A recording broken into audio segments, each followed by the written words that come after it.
오늘 시작 함께 하실래요? 안녕하세요. 세상의 모든 정보 아나운서 전주리입니다. AI가 인간의 능력을 뛰어넘는 것이 어쩌면 먼 미래의 일이 아닐지도 모르겠습니다. 클로드3라는 AI 챗봇이 지능지수 테스트에서 IQ 100을 넘어섰다는 소식이 전해졌는데요. 클로드3는 일반인이 이해하기 어려운 연구 논문을 3초 만에 요약까지 했다고 하죠. 이런 가운데 AI 인재 쟁탈전은 더욱 치열해지고 있습니다. AI 스타트업 기업들이 핵심 인재를 끌어모으기 위해 구글 또는 MS 같은 기업들보다 훨씬 더 높은 연봉을 제시하고 있다고 하는데요. 국내에선 여전히 이공계 기피 현상이 심각하다는 점에서 우리가 생각해 볼 지점이 많은 것 같습니다. 관련 이야기 잠시 뒤 IT 연구소 코너에서 자세히 살펴보겠습니다. 내 집 마련이 쉽지 않다 보니 지역 주택조합에 관심 갖는 분들은 많이 계실 겁니다. 실제로 길을 걷다 보면 일반 분양 아파트보다 저렴하다는 광고를 쉽게 찾아볼 수 있는데요. 주의할 점은 없는 걸까요? 오늘 짠테크 SOS 돈 되는 라디오에서 해답 알려드릴 예정이니까요. 궁금한 분들 계속 함께해 주세요. 세상의 모든 정보는 청취자분들의 관심과 참여 기다립니다. 방송 들으시면서 궁금한 점 있으시거나 의견 공유하고 싶은 분들 계시다면 문자 보내주세요. 추첨을 통해서 모바일 쿠폰 보내드립니다. 참여하실 번호 샵 9730번이고요. 짧은 문자 50원, 긴 문자는 100원의 이용료 부과됩니다. 콩 게시판을 통해서도 무료로 참여하실 수 있고요. KBS 1라디오 유튜브 채널을 통해서도 실시간으로 시청 참여하실 수 있습니다. KBS 세상의 모든 정보 지금 시작합니다.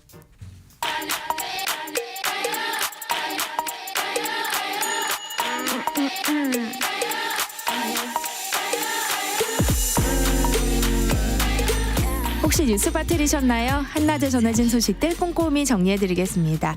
오늘의 뉴스 조현정 시사평론가와 함께합니다. 안녕하세요. 네, 안녕하세요. 전공의들에 이어서 의과대학 교수들까지 집단행동을 예고하고 있습니다. 일단 서울대 의대 교수들이 정부가 합리적인 해결 방안을 제시하지 않는다면 다음 주에 전원 사직하겠다고 밝힌 상황이죠. 네, 그렇습니다. 이 날짜는 오는 18일 다음 주 월요일입니다. 이렇게 날짜를 18일로 정한 건 아무래도 그 제자인 전공의들이 집단행동을 시작한 지 이때가 딱 한 달 되는 때거든요. 네. 근데 민법에 따라서 사직 의사 밝히고 한 달이 지나면 그때부터 효력이 생긴다고 보기 때문에 이 점이 작용을 한 것으로 보입니다. 이들은 정부가 진정성 있는 대안을 제시하면 집단행동하지 않겠다.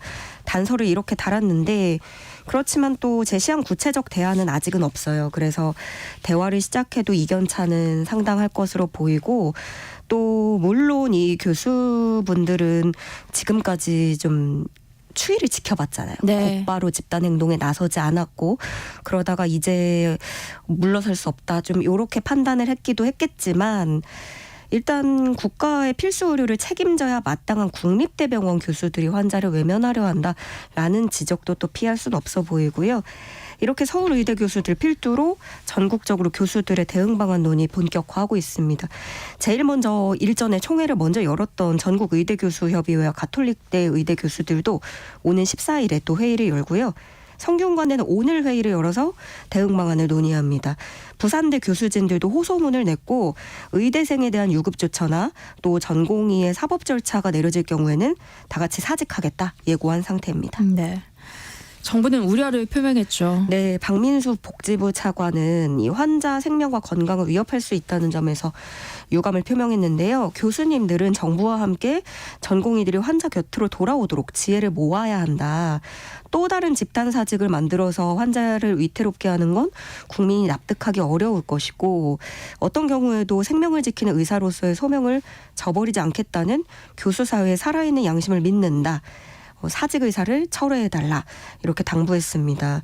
정부는 의료계와 소통을 계속 추진해 나가겠다는 입장입니다. 조규홍 복지부 장관은 어제 전공의와 비공개 만남을 가졌고요. 오늘 오후에는 박민수 차관이 응급의료 현장 의료진과 간담회를 갖게 됩니다. 정부가 의료 현장을 떠나지 않은 전공의들과 앞으로 복귀할 전공의들을 보호하기 위해서 한라인을 운영하기로 했죠. 네, 오늘부터 직통전화인 한라인 등 전공의 보호 신고센터를 운영합니다. 그러니까 뭐 남아있거나 복귀했다라는 이유로 손가락질 받고 어떤 앞으로도 또 불이익을 받을 수 있는 그런 부분을 보호하겠다는 건데요. 네. 뭐 잔류 전공의 리스트도 있었고 참의사 조롱글 뭐 이런 것들 계속 논란이 됐었는데 그러니까 이 센터를 통해서 정부는 보호가 필요한 전공의들을 파악을 하고 그렇게 해서 거기서 신고했던 전공의가 원한다면 다른 수련병원으로도 또 재배치를 해주겠다라는 계획을 발표를 했는데, 다만 좀 우려되는 지점은 이겁니다. 좁은 업계이기도 하고 이런 식으로 해서 다른 병원으로 옮겼을 때 어떤 뭐 입소문도 있을 거지만 부작용 같은 거 없을지, 이런 것도 현실적인 우려가 되는 부분이고요. 한라인은 전공의 본인도 신고를 할 수 있지만 온라인에서 봤든 의사 커뮤니티에서 어떤 협박하는 사례 이런 걸 보신다면 누구나 신고할 수 있습니다. 정부는 이렇게 남아있는 전공의들을 공격하거나 또 복귀를 하려는 거를 방해하는 행위에 대해서는 형사고발 또 구속수사를 추진할 계획입니다. 한편 그 블랙리스트가 있었잖아요. 전공의들 아직 이탈 안 한, 아직 일하고 있다, 이 명단 요 작성을 지시했다는 의혹과 관련해서는 지금 경찰이 강제 수사에 나섰는데, 요게 보니까 병원에 남았다는 이유로 명단을 작성해서 유포한 것도 문제지만 여기에 이 의협이 지시했다라는 내용 또 직인까지 찍혀서 이것도 확인이 필요한 부분입니다. 네. 일단 의협 측은 이것은 위조다 주장을 하고 있고요. 이 DC 인사이트 관계자는 수사관들에게 작성자 IP 주소와 계정 로그인 정보 제공을 마쳤다고 밝혔습니다. 전공의들의 집단 이탈이 장기화하면서 이 정부가 근위관과 공보위를 의료 현장에 투입했는데요. 여기에 대해서도 우려의 목소리가 나오고 있어요. 네, 그렇습니다. 지금 뭐 인력이 없으니까 상급 종합병원 공백을 막으려고 여기서 차출을 해서 메꾼 건데, 그런데 분명히 지역 의료에서 역할을 하고 있던 사람들이에요. 그 도서 지역 같은 데서 어르신들은 이 공중보건의 의존도가 굉장히 높고, 네. 그래서 첫날부터 우려가 터져 나왔는데요. 이런 것들, 이런 공공의료, 공보위 만나는 게 사실 거의 유일한 의료기관 하나라서, 통상 이게 그나마 뭐 5명 이렇게 있는 데도 있다고 하지만 보통은 보건지소 한 곳당 공보위 딱 1명이 근무를 하니까 서울로 올라오면 문을 닫을 수밖에 없는 거죠. 그래서 어제도 충남 논산시 보건소 산하 면단위인 가야곡 보건지소가 있는데요. 여기도 문 앞에 공중보건의사가 파견돼서 휴진한다라는 공지가 붙었고, 상황이 이렇게 되다 보니까 전남도라든가 일부 지자체에서는 공보위 다른 지역으로 파견 못 가게 해달라 정부 측에 건의도 한 것으로 전해집니다. 뭐 예를 들어서 급하게 이제 옮기셔야 되는 분들도 있지만 고혈압 약 같은 거 주기적으로 이제 약이 비면 안 되잖아요. 네. 그래서 약이 떨어질까 걱정을 하고 있고, 당뇨 이런 만성질환 환자분들도 걱정이 커지고 있다고 합니다. 특히나 자가용이 없는 고령 거주자들이 대부분이라서 뭐 시내로 나가기도 힘든 상황이고요. 또 공보위가 원래 하던 업무와 이렇게 상급종합병원 가가지고 맡게 될 업무도 서로 달라서 혼란이 있을 거다, 이런 우려도 나오는데, 의협도 이 부분을 좀 지적을 했어요. 격오지 주민이 겪을 의료 공백 문제에 대해서 대안이 전혀 없다. 또 파견 나가서 업무에 손발이 맞지 않아서 발생할 수 있는 문제는 고려되지 않았다, 이렇게 비판했습니다. 사태 해결이 시급해 보이는데요. 소아 청소년과 의사들이 정부를 향해서 적극적인 대화를 촉구하고 나섰다고요. 네, 사실은 이 소아청소년과야말로 위기의 과죠. 네. 성명을 내고 필수 지역의료 위기는 고강도, 고난이도, 고위험 대비 턱없는 저수가와 소송 위험에 방치됐던 필수 의료에 누적된 문제들을 기인한 것이다, 이렇게 진단을 했습니다. 그러면서 지금 가장 심각한 붕괴, 소멸의 위기에 처한 게 이 소아 필수 의료인데, 네. 지난해 정부가 뭐 필수 의료, 소아 필수 의료 지원 대책을 발표를 했지만 현장에서 체감할 수 있는 구체적 지원이 하나도 없었다는 거고요. 그래서 이것은 결국에 소아청소년과를 이제 가는 것들을 포기하고, 개원이들도 문을 닫고 과를 옮기고, 그렇게 전공의 지원 기피 악순환이 계속되고 있다, 이렇게 지적했습니다. 그러면서 대응책으로 내놓은 거는 그 상급병원 필수의료 전문의 중심으로 전환을 해야 된다라는 것과, 또 가장 시급한 수가 지원이 따라와야 된다라는 주장을 내놨고요. 지금 그래도 의사단체 측에서도 좀 구체적인 대안책들을 제시를 해줄 필요도 있는 것 같아요. 그래서 정부와 의사들 간의 끝없는 공전 속에서 앞으로 대화 물꼬가 트여질지도 지켜봐야겠습니다. 네. 우리 국민이 러시아에서 간첩 혐의로 체포됐다는 현지 언론의 보도가 나왔어요. 네, 그렇습니다. 러시아에서 대한민국 국민이 간첩 혐의로 사법당국에 체포돼서 모스크바 구치소에 구금 중이라고 하는데요. 한국인이 러시아에서 간첩 혐의로 체포된 건 이번이 처음이고요. 네. 이 러시아 현지 언론인 타스 통신이 이거를 자세하게 다루고 있는데 이 한국인 성 씨가 백 씨라고 일단 보도를 했습니다. 그러면서 이 백 씨가 국가 기밀 정보를 외국 정보기관에 넘긴 혐의를 받고 있고 현재 이와 관련된 형사사건 자료들은 1급 기밀로 분류가 돼 있어서 아무것도 정확한 세부 내용은 알 수가 없는 상태입니다. 네. 이 매체에 따르면 백 씨가 이미 올해 초에 블라디보스토크에서 구금이 됐다고 해요. 그리고 지난달 말에 모스크바로 이송이 된 건데 뭐 종교 관련 종사자라고도 얘기가 나오고 있고 물론 뭐 정확한 건 지금 모두 알 수가 없습니다. 백 씨 석방이 늦어지거나 중형을 선고받는다면 지금 또 북한도 껴있잖아요. 러시아와의 네, 그런 네. 스킨십에서. 그래서 한반도 안보가 위협받는 상황에 한국과 러시아 관계 악재가 될 수도 있다라는 우려도 나오고 있고요. 우리 외교 당국은 현지 공관이 이 체포 사실을 인지한 직후부터 필요한 영사 조력을 제공하고 있다고 설명을 했고요. 구체적인 사안은 언급이 어렵다고 밝혔습니다. 네, 화제를 좀 바꿔보겠습니다. 이른바 사교육 카르텔 의혹이 사실로 확인됐죠? 네, 이게 지난해부터 사교육 카르텔 잡아내겠다 네. 그랬었죠. 감사 결과 예상보다 더 큰 규모에다가 광범위한 것으로 드러났습니다. 현직 교원이 동료 교원들을 끌어들여서 문항을 제작하고 이것을 학원, 사교육업체에 팔아넘기는 방식인데요. 네. 그러니까 처음에 교육부가 조사를 시작하려고 할 때만 해도 이게 유명 강사가 수능 출제 경험이 있는 현직 교사들 관리하면서 이 사람들한테 문항을 사드렸을 것이다 이렇게 봤는데 감사를 해봤더니 일부 교사들은 자기가 직접 문항 문제 다 만들고 또 사람 끌어들여서 관리하고 운영한 것으로 그러니까 어떻게 보면은 이제 우두머리처럼 이렇게 그렇게 네. 생각보다 훨씬 적극적으로 가담을 한 게 드러난 거죠. 일례로 고등학교 교사 A 씨가 있는데요. 수능과 모의평가 검토위원으로 여러 번 참여를 한 사람이에요. 근데 이제 문제 출제 합숙 중에 알게 된 교사 8명을 포섭을 해서 그 조직을 하나 꾸렸습니다. 그렇게 해서 사람을 모아서 4년에 걸쳐서 모의고사 문항 2천여 개를 만들었고 이걸 학원가에 공급을 하면서 6억 6천만 원을 받습니다. 또 다른 교사 B 씨 같은 경우에는요. 이 배우자가 설립한 출판업체로 공동으로 경영을 합니다. 그럼 뭐 문제집 같은 거 발간을 할 수 있겠죠. 네. 그래서 EBS 교재를 집필하는 과정에서 알게 된 교사와 또 자신이 다니는 학교 교사까지 끌어들여서 35명을 섭외를 해서 다 같이 문항 제작진을 구성을 하고 이렇게 해서 3년간 18억 9천만 원의 매출을 올렸습니다.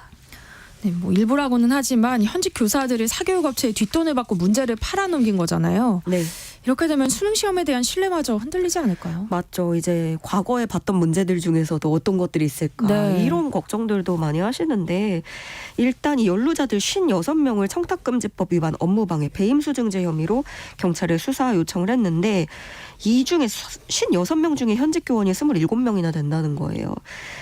이번에 그 또 크게 문제가 됐던 수능 영어 23번 문항이 지금 많이 거론이 되고 있는데 네.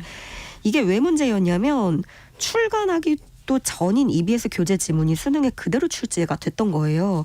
그래서 감사를 해봤더니 대학 교수가 EBS 교재 감수에 참여하는 과정에서 이 지문을 본 거죠.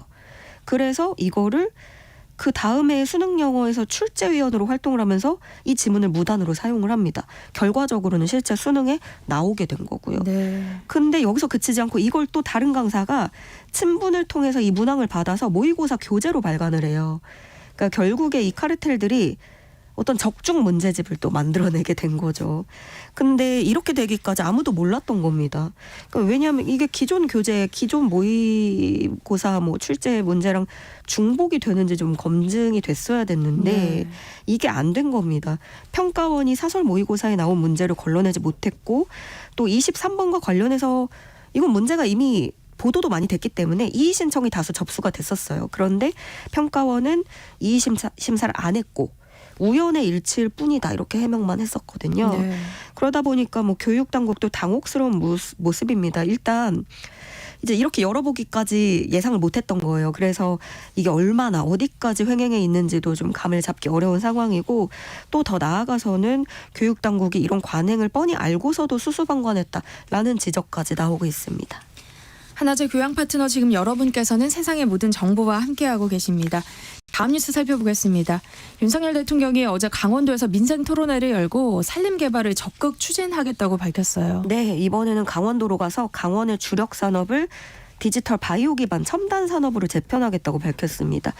춘천에 3,600억 원을 투자해서 데이터 산업을 조성하고 굴지의 데이터 기업들을 유치할 수 있도록 기반을 조성한다고 밝혔는데 이를 통해서 이제 일자리를 만든다는 거죠. 디지털 산업 종사자는 3만 명, 디지털 기업이 3,000개, 매출 300% 성장을 이루는 333 프로젝트 확실하게 뒷받침하겠다고 강조했습니다. 또 민간 기업에는 토지 수용권, 토지 개발권을 부여하는 기업혁신파크 선도 사업을 추진을 하고 진입도로를 또 새롭게 만들거나 어떤 토지 이용의 규제를 완화하고 기업에는 조세를 감면해주고 이런 제도적 지원도 아끼지 않겠다고 덧붙였는데요. 강원도다 보니까 관광 이야기도 나왔어요. 그 구규림에도 산림 관광열차나 야영장을 설치할 수 있도록 규제를 확 풀어버리겠다. 이건데 사실 이 구규림을 건드리는 부분은 항상 좀 또 시민사회와도 그런 게 있었죠. 그래서 이에 따라서 근데 산림청은 그 구규림의 경영 및 관리에 관한 법률을 개정하게 됩니다, 앞으로. 그래서 구규림의 종류를 재구분하고 이렇게 되면 매각이나 교환 처분까지도 가능하게 할 수 있다는 건데요. 그 강원도에서 이런 규제 완화, 뭐 관광 열차 이런 거 얘기를 하면 설악산 오색 케이블카 많이들 떠올리실 것 같아요. 그래서 벌써부터 뭐 제2의 오색 케이블카가 나오는 거 아니냐 이런 전망도 나오고 있습니다.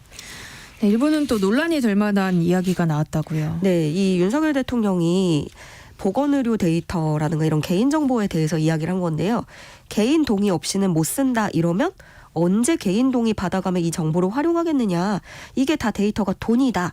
라고 이야기를 했습니다. 그러니까 동의 받고 이런 시간이 아깝고 이게 다 돈으로 쓸 수 있고 빨리빨리 해야 되니까 이거를 풀어줘야 된다. 이런 건데 네. 왜 얘기가 나왔냐면 강원도가 그 보건의료 데이터 글로벌 혁신특구인데 여기에 입주하는 기업들이 데이터 활용을 할 때 규제를 받으니까 그 활용을 제대로 못한다라는 흐름에서 나온 거예요.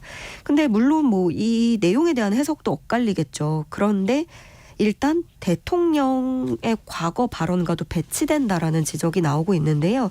오마이뉴스는 윤 대통령이 지난 2022년 12월에 개인정보위 대통령 업무보고에서 했던 발언을 실었습니다. 당시에 윤 대통령이 이렇게 말을 합니다. 개인정보가 확실하게 보장되고 개인정보 자기결정권 법제화와 기술 확보가 돼야 4차 산업혁명과 플랫폼 정보의 이용 등 경제적 가치가 고도화될 수 있다. 이렇게 주장을 했거든요. 근데 이게 1년 3개월 전하고 상반된 모습이라는 지적이 나오고 네. 사실 또 지금 대통령실 윤 대통령은 그 가짜뉴스라든가 딥페이크를 척결하자 이런 거에 앞장을 서고 있잖아요. 그래서 좀 워낙에 가짜와 진짜를 구분하기 어려운 세상에 개인정보 권리가 되게 높아지고 있고 경각심이 나오는 상황에서 이 개인 동의 없이 데이터를 활용할 수 있어야 된다? 이런 대통령 발언은 부적절하다는 비판도 나옵니다. 네, 이런 가운데 대통령이 주재하는 민생 토론회 관건 선거 운동이 아니냐 이런 논란 계속 이어지고 있어요. 네, 저희도 이 얘기 많이 꾸준히 다뤘는데 네. 계속해서 뭐 노골적인 선거 지원 유세다라는 비판 야권에서 나오고 있고 지금 19번째 민생 토론회인데 이거 내용 다 보면은 전국에서 그래요. 클러스터, 글로벌, 메가 클러스터, 허브 도시, 첨단 산업 도시 이렇게 좋은 이름은 되게 많거든요. 문제는 뭐 실현성인 거죠. 그리고 경향신문은 총선 정 정당에서 나올 법한 강도의 발언들이 이어지고 있다 이렇게 평가를 하기도 했습니다. 그런데 문제는 이제 윤 대통령이 강조하고 있는 건전재정 기조하고는 조금 또 어긋나는 부분도 있고 지금 감면 정책이 쏟아지는데 이게 막상 실현 가능성이 낮지 않느냐 하는 거고 실제로 금투세 폐지 같은 거 이거 대통령실에서 굉장히 강조를 했던 건데 이게 논의가 제대로 된 것도 아니고요. 그런데 여당의 입장은 일단 이것은 적극적인 현안 해결의 의지다. 그 현장의 목소리를 들어야 된다. 이런 목소리를 내고 있습니다. 윤 대통령도 이런 비판들을 의식을 했는지 이번 민생토론회 연단에서도 계속해서 좀 국민을 위한 행사다. 또 선거가 끝나더라도 계속 추진할 것이다. 이런 의지를 강조하기도 했습니다. 네, 오늘의 뉴스 여기까지 하겠습니다. 지금까지 조현정 시사평론가와 함께했습니다. 고맙습니다. 네, 고맙습니다. KBS 1라디오 세상의 모든 정보 함께하고 계신 지금 시각은 12시 40분입니다. 이 시각 교통정보 알아봅니다. 네, 먼저 먼저 서울 시내 상황인데요. 강변북로 구리 쪽입니다. 성수대교에서 영동대교 사이 2차로는 고장난 차로 막혀 있습니다. 동부간선도로 성수분기점 방향은 월계 1교에서 월릉분기점 사이는 3차로가 추돌 사고로 막혀 있고요. 경부고속도로 서울 방향은 북대구 부근에 승용차 고장난 차 서 있습니다. 반대 부산 쪽으로는 판교분기점에서는 화물차 고장나 있습니다. 신갈분기점에서는 화물차 사고 처리하고 있고요. 이 여파로 신갈분기점에서 수원까지 밀립니다. 서해안고속도로 서울 방향은 매송휴게소에서 용담터널 일직분기점에서 금천까지 천천히 가고요. 반대 목포 쪽으로는 금천 부근에서 막힙니다. 서서울요금소에서 용담터널 더 가서는 용담터널 3차로에서는 화물차 관련 고장난 차 서 있으니까요. 주의하시기 바랍니다. KBS 교통정보센터에서 정현정입니다.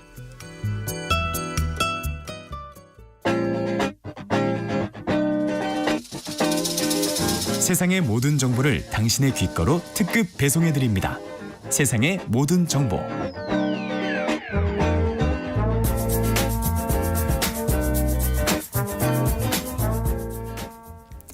꼭 알아야 할 정보를 알기 쉽게 전달해드리는 시간입니다. 세상의 모든 지식. 화요일은 IT 이슈를 살펴볼 텐데요. IT연구소 김덕진 IT 커뮤니케이션 연구소 소장과 오늘은 전화로 만나봅니다. 안녕하세요. 네, 안녕하세요. 반갑습니다. 김덕진입니다. 네, 대화형 인공지능인 챗 GPT가 나온 지 얼마 안 된 것 같은데요. 네. 이번엔 IQ가 인간의 평균치를 넘어서는 AI가 등장했다고요? 네, 바로 클로드 3라고 하는 이제 언어 모델을 보시면 될 것 같고요. 지금 인간의 평균치인 IQ 100을 넘어섰다라고 하는 테스트 결과가 나오고 있는 상황입니다. 최근에 이제 엔트로픽이라는 회사에서 나온 클로드 3라는 서비스가 며칠 전에 이제 오픈이 된 것인데요. 이것이 이제 우리가 알고 있는 챗 GPT, 그러니까 오픈 AI의 GPT-4, 또 구글에서 최근에 나온 제미나이 울트라를 넘어섰다는 성능에 대한 이야기가 나오고 있습니다. 예를 들면은 대학 학부 수준의 지식이나 대학원 수준의 추론, 또 기본 수학 등의 분야에서 이 클로드 3가 현재까지 나온 생성형 AI 중에 가장 강력한 성능을 나타낸다, 이런 이야기가 나오고 있는 것이죠. 그러면 기존 GPT의 능력을 뛰어넘은 거죠? 네, 그러니까 이게 지금 이제 앞서서도 우리가 IQ 테스트 얘기를 했잖아요. 네. 실제로 이제 생성형 AI한테 이른바 이제 맨사에서 하는 IQ 테스트 결과 시험지를 준 거라고 생각하시면 돼요. 근데 그렇게 해서 말씀드렸던 것처럼 이번에 나온 클로드 3가 101점을 기록했고요. 네, 앞서서 말씀드렸던 챗 GPT, GPT-4가 85점이었다고 합니다. 네. 그러니까 이제 챗 GPT-4를 보면서도 이거는 사람의 어느 정도의 평균 수준에 이제 거의 다 온 것 같다, 이런 얘기를 했는데, 이번에 이제 100점을 넘다 보니까 이게 무엇이지? 라고 이제 사람들이 얘기하는 상황인데요. 그런데 일단은 모든 것을 다 하는 것은 아니고, 아직까지 언어 모델이 고형이나 그림 같은 경우는 이 클로드가 잘 읽지는 못해요. 그러다 보니까 이제 테스트 문항 35개를 모두 다 말로 풀어서 이제 글자 형태로 질문을 준 것입니다. 근데 이제 예를 들면 이게 시각장애인이 설명만 듣고 문제를 정확하게 그려낼 정도의 수준으로 이제 그 도형에 대한 걸 말로 다 풀어준 건데요. 그렇게 해서 2번씩 테스트를 받다고요. 왜냐면 정확도가 정확할 수 있으니까. 근데 이제 그런 부분에서 2개를 봤더니 말씀드린 것처럼 GPT-4가 한 85점 정도의 수준, 클로드 3는 101점 정도로 나왔다고 보시면 될 것 같고요. 그 다음에 이제 2등이 무엇인가라고 하는 것을 한 번 더 물어봤다고 해요. 근데 이제 2등도 GPT-4가 아니라 이 클로드 3라는 게 있으면 2가 있을 거잖아요. 네. 그래서 이제 클로드 2라는 버전이 오히려 2등을 했다고 합니다. 그리고 이제 3등으로 GPT-4가 나오니까 아니 지금까지 우리가 생성형 AI 하면은 이 GPT라고 하는 녀석이 제일 우수한 거 아닌가라고 했는데, 이 IQ 테스트에서 GPT를 넘어서는 클로드라는 언어 모델이 2, 3가 모두 다 GPT-4를 넘다 보니까 이건 또 새로운 언어 모델의 시대가 오는 것이냐라고 하는 것들에 대해서 이제 사람들이 좀 놀라고 있는 상황이다. 네. 이렇게 말씀드릴 수 있을 것 같습니다. 그런데 놀랍게도 클로드라는 언어 모델이 자신을 테스트하고 있다는 사실을 중간에 알아챘다면서요. 이게 이제 저도 보고 이게 무슨 일이지라고 이제 봤었던 건데요. 예를 들면은 이제 이 클로드라는 서비스 3가 나오다 보니까 이게 능력이 좋다고 하니까 전 세계에서 지금 별별 테스트를 다 하고 있습니다. 근데 그 중에서 이제 글로벌적으로 이런 그 엔진들만 테스트를 하는 이제 벤처비트라고 하는 이제 블로그가 있는데, 네. 거기에서 실제로 얘를 좀 실험을 하려고 일종의 건초 더미에서 바늘 찾기라는 테스트를 한 거예요. 이게 어떤 거냐면 네. 우리가 건초 더미라고 하면 엄청나게 되게 많은 건초의 바늘을 찾는다는 건 상당히 어려운 일 아닙니까? 그래서 그렇죠. 모래알 속에 있는 발에 하나 찾는 것처럼 얘한테 비슷한 글자들을 다 주면서 중간에 말도 안 되는 내용을 하나 넣는 거예요. 예를 들면 어떤 것인 거냐면 가장 맛있는 피자 토핑이 무엇입니까? 라고 한 다음에 이 문서에서 찾아보세요 라고 하면서 피자 토핑으로 적합한 재료에 대한 문장을 상당히 많이 준 것이죠. 그래서 피자 토핑에 대한 다양한 게 있는데 그중에 한 문장 정도만 일부러 스타트업 있지 않습니까? 네. 창업과 관련된 문장이나 직업 찾기 문장을 한두 줄 정도만 살짝 준 거예요. 네. 그리고 나서 그 문서를 다 확인한 다음에 그 중에서 피자 토핑이 뭐가 좋은지 조합을 알려달라 이렇게 얘기한 거거든요. 그랬더니 이 문서를 보던 이 언어 모델이 이 모델에 있는 것 중에 뭐 무화과나 염소 치즈 이런 것들은 상당히 좋긴 한데 갑자기 얘가 한 문장이 있는데 그거는 스타트업과 관련된 문장이 나오는 것 같습니다. 근데 제가 이거를 봤더니 피자 토핑에 대한 내용을 주의를 기울여서 테스트를 해야 되는데 어울리지 않는 문장이 하나 들어간 거 보니까 이거는 저를 테스트하려고 했거나 아니면은 농담으로 한 줄 정도 넣은 것 같은데 이 문장은 전혀 피자 토핑에 대한 정보가 없습니다. 라고 하는 얘기를 했다고 하는 거예요. 네. 그러니까 이걸 보고 이제 사람들이 아니 이게 뭐지? 이게 어떻게 그 수많은 문서 중에 이런 것들 넣은 게 어떤 의도가 있다라는 얘기까지 할 수 있을까?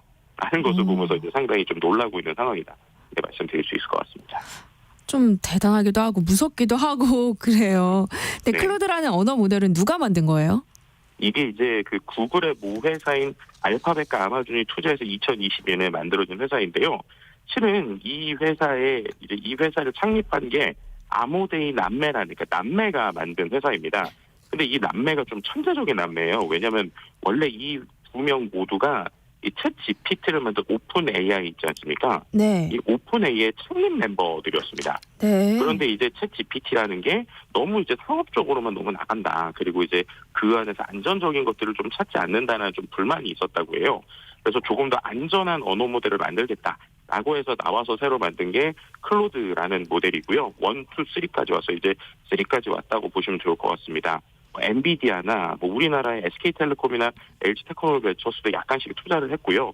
지금까지 투자 금액이 9조가 넘어요. 그러니까 네. 이제 상당히 지금 전 세계적으로 어떻게 보면 챗 GPT의 대항마 같은 느낌으로 계속적으로 개발되고 있었는데 이제 기존의 GPT는 그림을 그리거나 음성까지 인식을 하잖아요. 네. 근데 아직 이런 거는 좀 일부러 좀 안 하는 부분이 있고요. 왜냐하면 이 부분에서는 좀 문제가 될 성향이 많은 것 같다라고 이제 판단하는 것 같습니다. 그래서 이제 글자를 잘 만들어주거나 글을 잘 써주는데 지금 특화되어 있다고 보시면 될 것 같고요.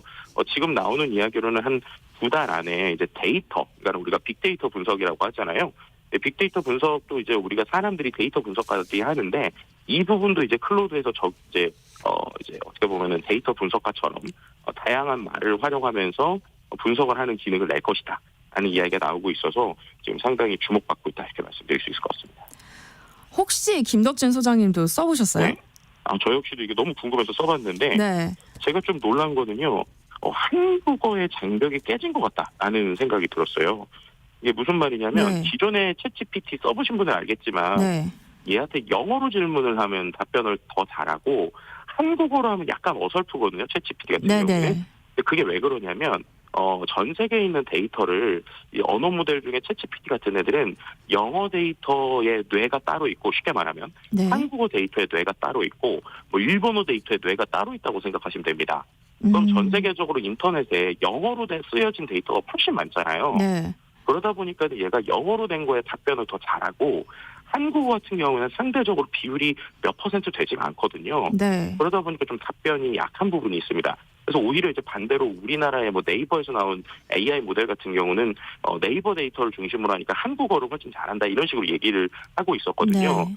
근데 이 클로드 같은 경우는 상당히 놀라운 게 수집은 전 세계 언어로 했는데 뇌가 하나처럼 돼 있다고 보시면 돼요. 그래서 예를 들면 영어로 돼 있는 것들도 한국어로 물어보면 자기가 있는 영어 내에서 데이터를 가져와서 한국어로 좀 번역해서 주는 이런 느낌에 가깝다고 보시면 되거든요. 네. 그러다 보니까 한국어로 질문을 했을 때 꽤 그럴듯하게 예를 들면 여러 가지 소설 표현이나 아니면은 특정 커뮤니티의 말투로 글을 써줘라 뭐 이런 오. 식으로 했더니 어떨 때는 조금 심할 정도로 예를 들면 특정 커뮤니티가 좀 사람들을 비하하는 이런 어떤 커뮤니티가 있다. 그럼 그런 커뮤니티 언어의 말투를 그대로 가져와가지고 글을 쓰는 이런 모습을 보여주다 보니까 이거는 우리가 가지고 있는 여러 가지의 습관이나 행동 패턴을 좀 이야기하는 대로 이야기해주는구나라는 면에서 이제 기존에 있었던 언어 모델이 또 한 번 지나는 것이 아닌가라는 생각을 했고 두 번째로 제일 놀랐던 거는 한국어라고 하는 장벽. 그러니까는 우리가 그래도 한국 서비스는 한글로 돼 있기 때문에 그나마 글로벌에 비해서 좀 낫다라고 평가하는 부분이 분명히 있었거든요. 네. 그런 부분들이 이거 깨지는 것이 아닌가라는 것이 좀 개인적으로는 가장 놀라웠다 이렇게 말씀드릴 수 있을 것 같습니다. 챗 GPT의 강력한 라이벌이 등장한 것 같은데요. 네네. AI 기술 개발을 둘러싼 경쟁이 치열하게 벌어지고 있다는 걸 생각하면 자연스러운 결과입니다. AI 인재들의 몸값이 엄청나게 뛰었다고요. 네, 지금 AI 기술 경쟁이 지금 인재 쟁탈전으로 벌어지고 있어요.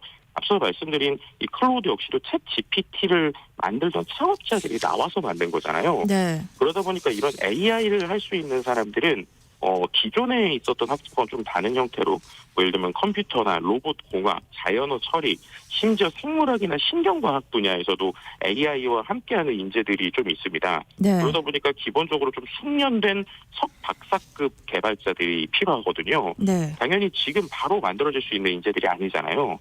그러다 보니까는 어느 정도의 숙련된 AI 과학자들 같은 경우에는 구하는 게 하늘의 별 따기, 또 인재의 몸값이 부르는 게 값인데 어느 수준이냐? 지금 신규 박사급 AI 연구원이 미국 기준으로 앞서서 말씀드린 엔트로피 같은 회사 있지 않습니까? 네. 이 클로드 만든 회사 신규 박사급 연봉이 11억 5,400만 원 정도입니다. 초봉이요, 초봉. 1년 연봉이 11억대이고요. 네. 그다음에 그 외에 AI 연구원들 11억 4천만 원, 11억 5천만 원 수준의 기본급 주식 포함해서 이런 것들 초봉부터 주고 있다. 이렇게 말씀드리면 될 것 같습니다. 와, 전 세계적 인재들이 진짜 다 그쪽으로 향하는 건 아닌가 걱정될 정도인데요. 우리나라 상황은 어때요? 지금 우리나라 상황 같은 경우에는요. 이제 이렇게 전 세계적으로 11억 혹은 또 그 외에 심지어 이제 구글 같은 경우는 오픈 AI가 최근에 구글에 있는 분야 이제 AI 분야 스카우트 하려고 인센티브 포함해서 연봉을 최대 66억까지 주고 있는 것으로 나오고 있어요. 그러니까 네. 거의 엄청난 스포츠 선수의 몸값 이상이라고 보시면 될 것 같은데요. 네. 그러다 보니까 우리나라에서 지금 뺏기는 인재 쟁탈전인데 안타까운 건 우리나라의 지금 박사 인재가 AI 쪽에 전 세계 전체 0.5% 정도에 불과하다고 합니다.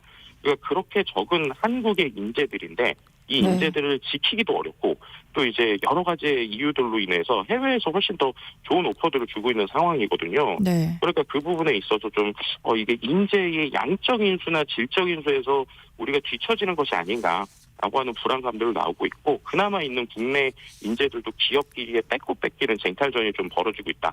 이렇게 말씀드릴 수 있을 것 같습니다. 정말 여러 가지로 안타까운 상황이네요. 국내의 많은 연구자들이 해외로 나가고 싶다는 생각 하겠어요. 네, 맞습니다. 실제로 지금 전 세계 AI 시장 규모가 한 147조 원까지 성장할 것으로 보이고 있어요. 네. 그런데 흥미로운 건 그런 빅테크 회사들이 무조건 인력을 많이 뽑느냐? 그렇지 않습니다. 오히려 전체 인력의 6%인 1만 2천 명을 구글에서 해고했거든요. 네. 그러고 나서 남은 돈을 말씀드렸던 그 AI 박사급 인재에게 수십억을 주면서 지금 뽑고 있다라는 것이죠. 그래서 그런 부분에 있어서 우리나라의 좀 전반적인 AI 미래를 위해서 조금 더 적극적으로 이런 박사급들에 대한 양성이 지금이라도 필요한 것이 아니냐 하는 이야기들을 하고 있고요. 네. 최근에 이제 의료에 대한 많은 인재들이 늘어나고 있지만 그만큼이나 이 박사 과정이나 AI 쪽도 중요한 것이 아니냐라고 하는 이야기들도 같이 나오고 있는 상황입니다. 네. 세상의 모든 지식 IT 연구소 오늘은 여기까지 하겠습니다. 지금까지 김덕진 IT 커뮤니케이션 연구소 수장과 함께했습니다. 고맙습니다. 네, 감사합니다. KBS 세상의 모든 정보 1부 순서는 여기서 마무리하겠습니다. 이어지는 2부에서는요. 고물가 시대에 맞춤형 재테크 전략을 짜드리는 짠테크 SOS 돈 되는 라디오 코너 기다리고 있습니다. 그럼 전 2부에 다시 찾아오겠습니다.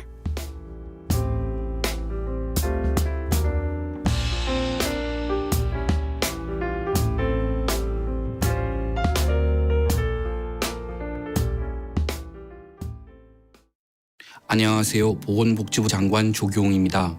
정부는 국민의 생사가 달린 중증 응급의료가 빈틈없이 운영될 수 있도록 최선을 다하고 있습니다. 국민 여러분께 부탁드립니다. 사명감으로 의료기관을 지키는 의료진이 중증 응급 환자 진료에 집중할 수 있도록 가벼운 질환은 가까운 동네 병의원이나 비대면 진료를 이용해 주십시오. 의료가 멈추면 개혁도 멈췄던 과거의 실패 사례를 또다시 반복할 수 없습니다. 국민이 아플 때 제때 제대로 치료받을 수 있도록 이번 의료계획을 반드시 완수하겠습니다. 감사합니다.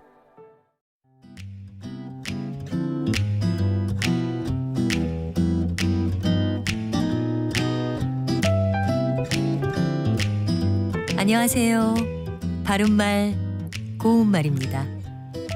춥고 눈도 많이 내린 지난 겨울 야외 운동을 할 수가 없다 보니까 대신에 집에서 쉽게 할 수 있는 스트레칭이나 요가 같은 것으로 건강 관리한 분들도 계시죠.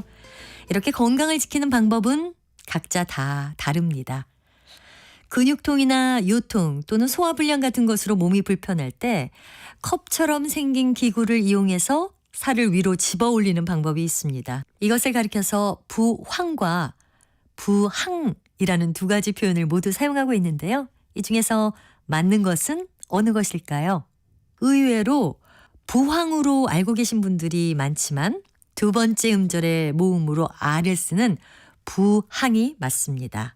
부항은 부항단지에 불을 넣어서 공기를 희박하게 만든 다음에 부스럼 자리에 붙여서 부스럼의 고름이나 독혈을 빨아내는 일입니다.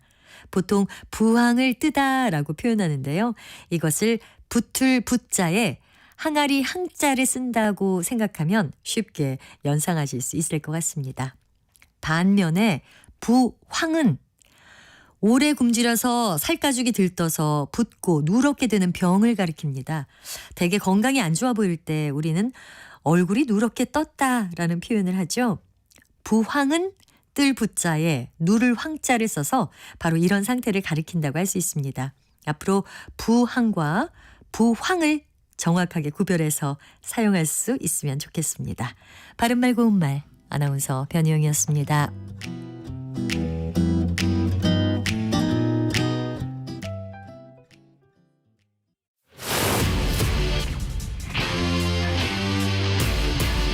토론에 정답은 없습니다. 토론이 세상을 바꿀 수도 없습니다. 하지만 질문은 새로운 세상을 만들 수 있습니다. 질문으로 올바른 세상을 만드는 첫걸음. 평일 저녁 7시 20분 KBS 열린 토론.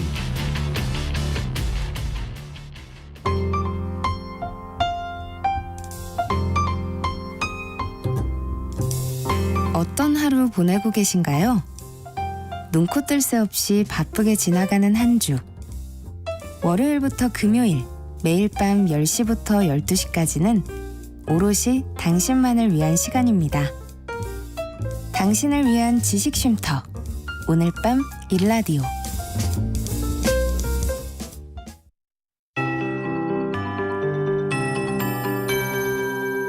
KBS 58분 날씨.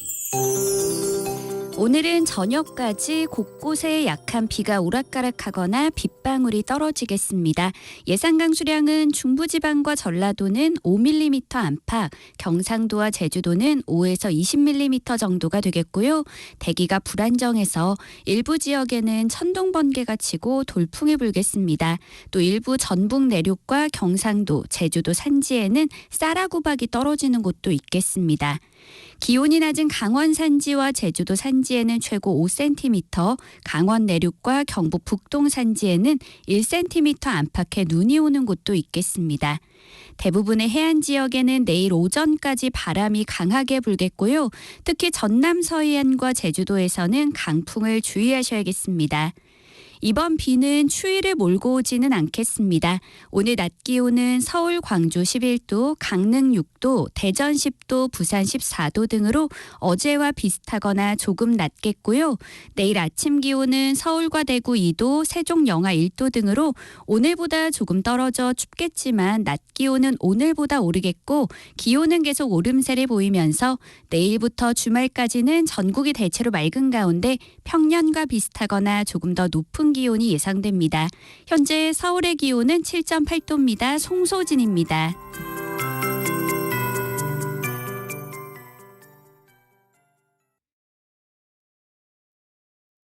정성을 다하는 국민의 방송 KBS가 한시를 알려드립니다. AM 711kHz, FM 97.3MHz, KBS 1라디오입니다. HLKA.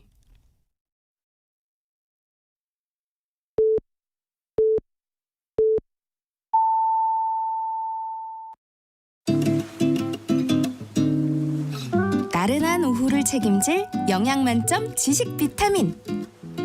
세상의 모든 정보.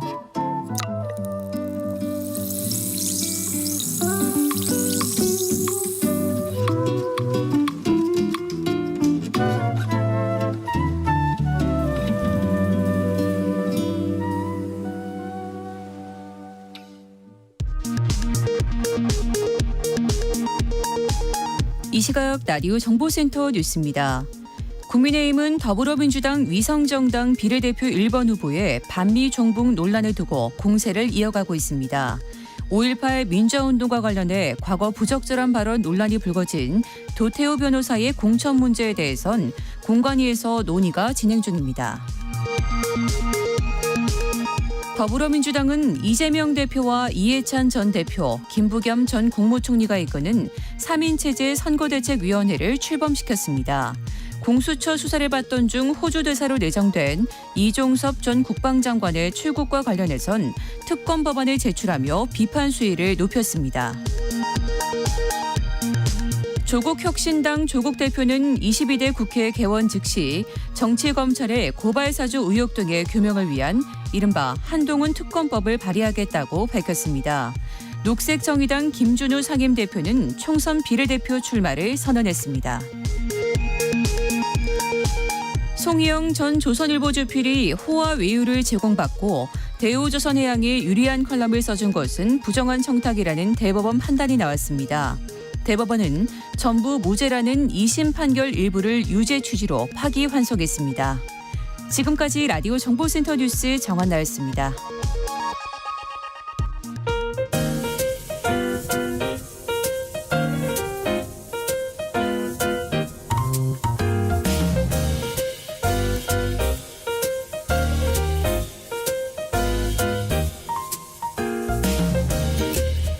정신없이 바쁜 하루, 지금 우리 주변에서 벌어지고 있는 사건 사고 소식들 한숨 돌리며 살펴보시죠.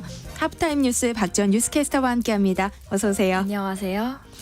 네, 부산 지하철 전동차 안에서 한 50대 남성이 종이에 불을 붙여서 방화를 시도하다 경찰에 붙잡혔어요. 지난 9일 낮 12시쯤 부산 도시철도 1호선에서 벌어진 일입니다.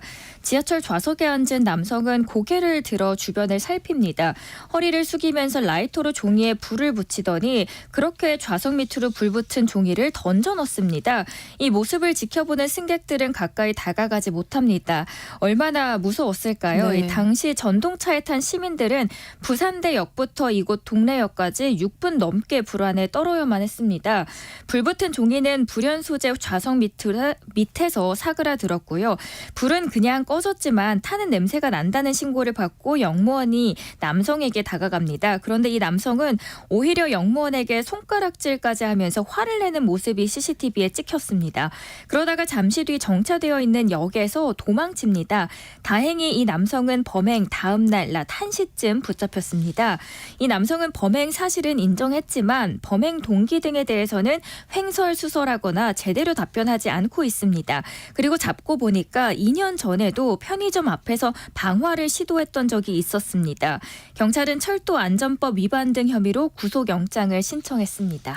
큰 불로 이어지지 않은 게 진짜 천만다행이네요. 네, 그렇습니다.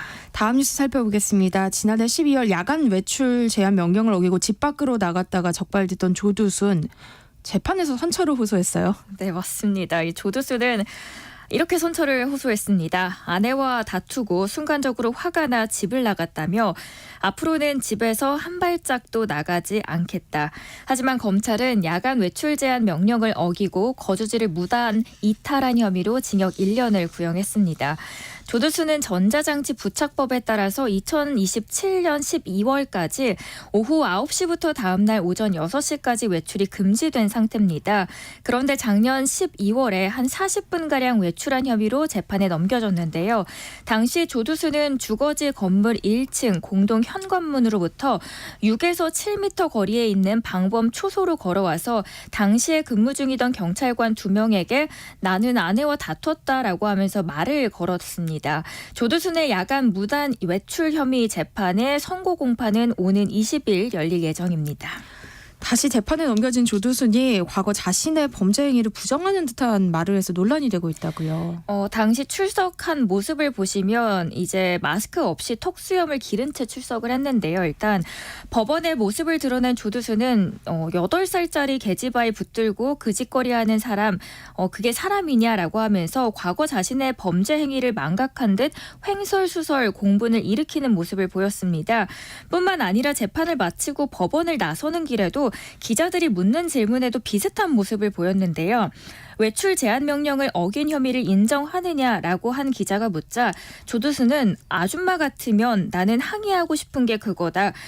마누라가 22번 집을 나갔다. 한 번은 또 들어와서 이혼하자고 했는데 이혼도 안 하고 집에 왔다 갔다 한다고 막 야단을 친다. 그게 무려 22번이다라고 말합니다. 그러다가 또 이렇게 이야기를 합니다. 잘못했는데 상식적인 것만 이야기를 하겠다.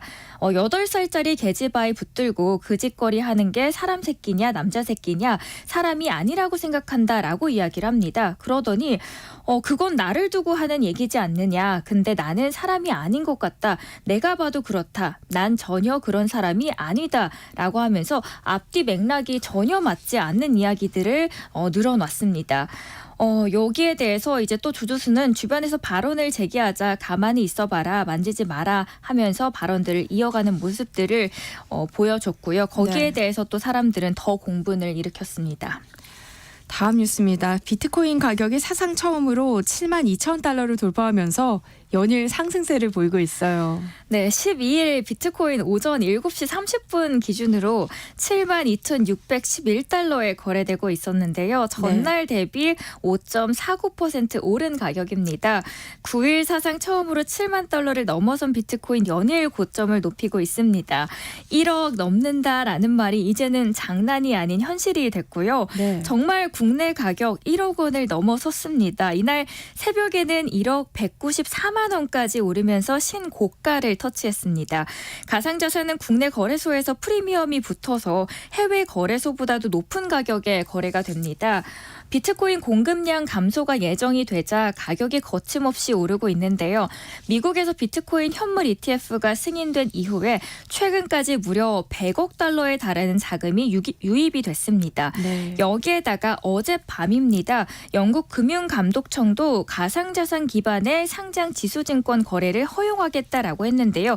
이 ETN이라는 거는 기초자산의 수익률을 추종하도록 설계된 파생 금융상품입니다.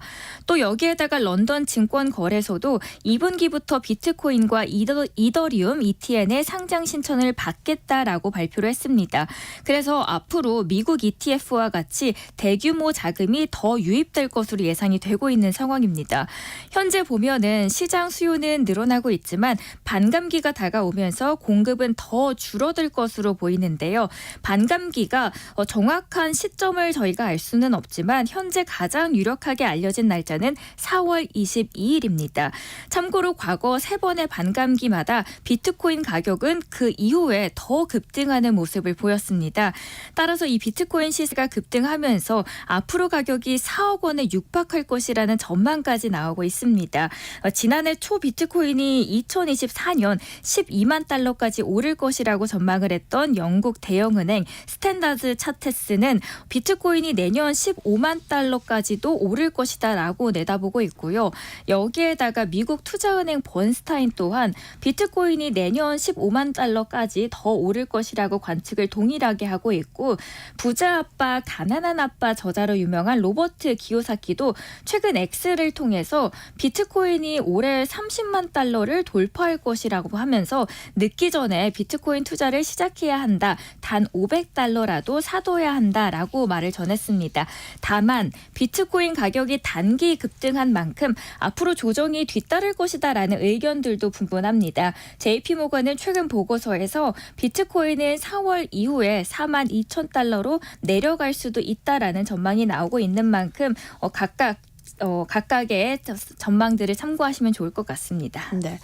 다음 뉴스는 해외 소식인데요. 지난 1월 이후 모습을 보이지 않아서 건강 이상설에 휩싸였던 케이트 미들턴 영국 왕세자빈이 2달 만에 근황 사진을 공개했는데 사진 조작설이 불거졌다고요? 이게 현지 시간 10일이었습니다. 영국 어머니의 날을 맞아서 윌리엄 왕세자 부부 공식 SNS 계정에 게시물이 올라온 건데요. 케이트 미들턴 왕세자빈이 새 자녀와 함께 활짝 웃고 있습니다. 건강을 염려해서 준 국민께 감사하다라는 메시지도 함께 게시가 됐습니다. 1월 복부 수술 후에 2달 가까이 공식 석상의 모습을 드러내지 않은 왕세자빈의 근황 사진까지 포함이 되어 있었는데요. 이 사진이 문제가 된 겁니다. 불과 하루도 지나지 않아서 세계 주요 통신사들은 사진 발행을 일제히 취소합니다. 이상하다 보니까 원본 사진에서 조작되는 흔적들을 발견했기 때문입니다.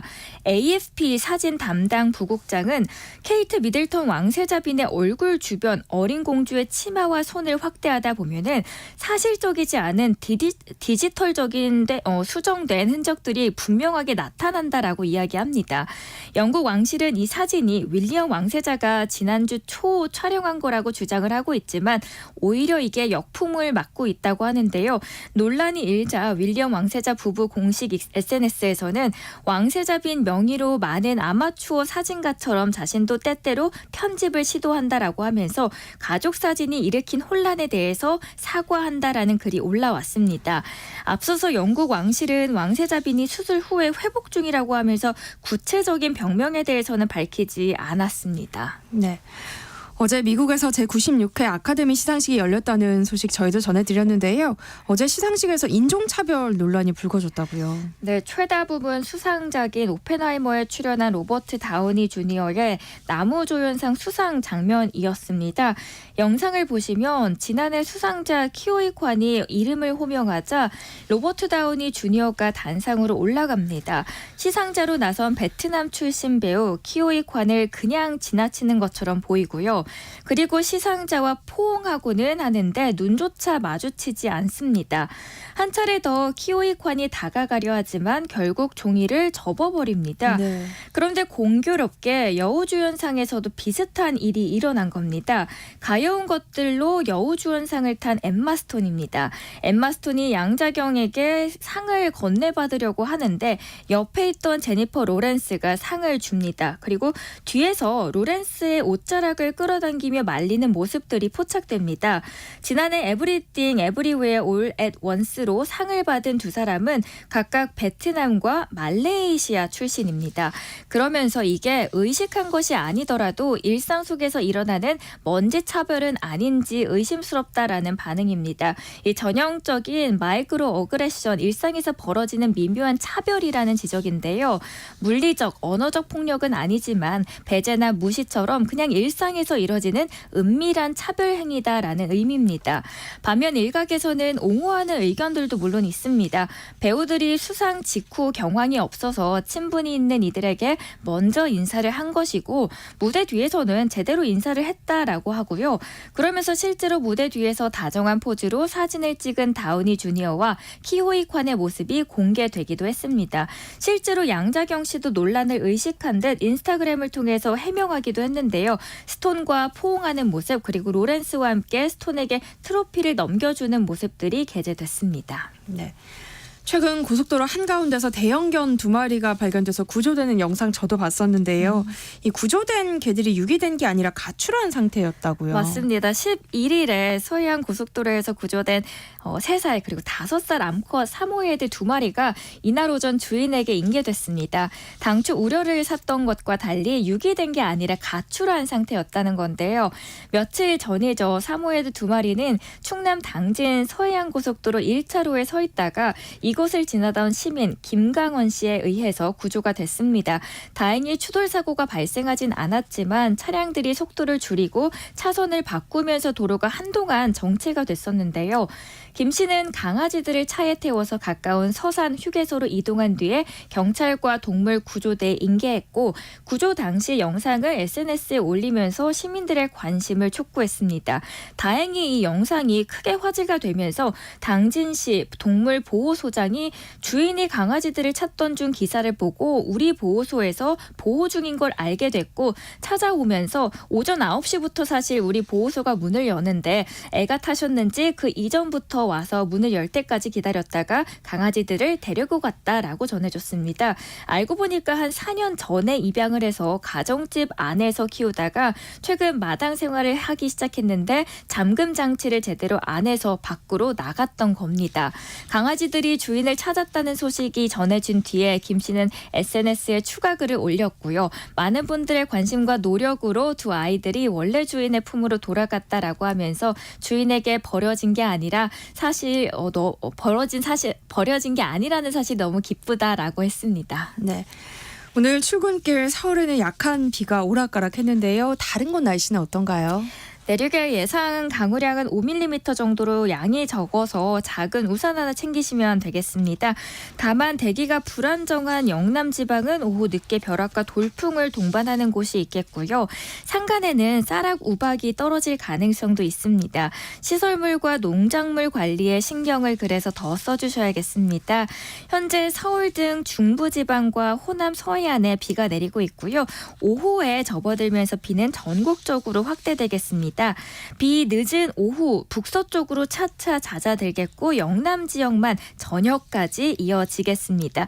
기온은 어제보다는 더 포근합니다. 낮 기온이 서울은 11도, 부산 14도 등 어제와 비슷하거나 약간 낮겠습니다. 그리고 낮 최고 기온은 7도에서 14도로 예보가 됐습니다. 네, 하프타임 뉴스 박지원 뉴스캐스터와 함께했습니다. 고맙습니다. 고맙습니다. 내일 점심 메뉴 추천. 귀로 듣는 푸짐한 지식 한 상 어떠세요? 세상의 모든 정보. 아나운서 전주리입니다.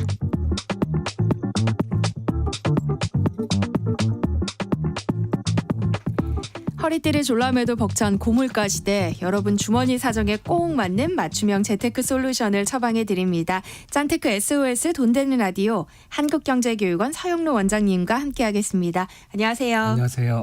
네, 오늘은 어떤 얘기 준비해 오셨을까요? 저도 과거에 경험해봤지만 결혼 후 월세나 전세로 몇 년 동안 살면서 느낀 건 얼른 내 집 마련을 해야겠다는 생각뿐입니다. 네. 지금은 갱신권이 있어서 좀 낫지만 과거에는 2년마다 전세금을 올려달라는 집주인 때문에 어디서 또 돈을 빌려야 될지 어떻게 해야 할지 머리 아픈 경험은 다들 한번 해보셨을 거라고 생각을 네. 하는데요. 그만큼 내 집 없이 새 사는 사람의 마음은 정말 고달픕니다.